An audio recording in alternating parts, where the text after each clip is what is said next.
இருளை அவர் வெளிச்சமாக்குவார். இந்த மாதம் உங்க பிள்ளையினுடைய வாழ்க்கையில இருக்கிற அந்த இருளை கர்த்தர் வெளிச்சமாய் மாற்றுவார். உங்க வியாபாரத்தில் இருக்கிற அந்த இருளை ஆண்டவர் வெளிச்சமாய் மாற்றுவார். சொல்லுங்க பார்க்கலாம், கைகளை உயர்த்தி இன்னொரு விசை கூட. என் தேவனாகிய கர்த்தர் என் இருளை வெளிச்சமாய் மாற்றுவார். சொல்லுவோம், என் தேவனாகிய கர்த்தர் என் இருளை வெளிச்சமாய் மாற்றுவார். இந்த மாதம் எந்த மாதத்தை காட்டிலும் உங்களுக்கு ஒரு வெளிச்சம் பிரகாசிப்பிக்கும். வெளிச்சம் பிரகாசிப்பிக்கும். ஆண்டவராகிய இயேசு கிறிஸ்து அவர் பிறந்திருக்கிறார் என்று கேள்விப்படுறாங்க.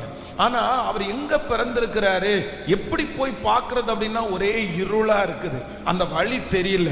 அப்போ வேதம் சொல்லுகிறது, ஒரு நட்சத்திரம் அவர்களுக்கு முன்பா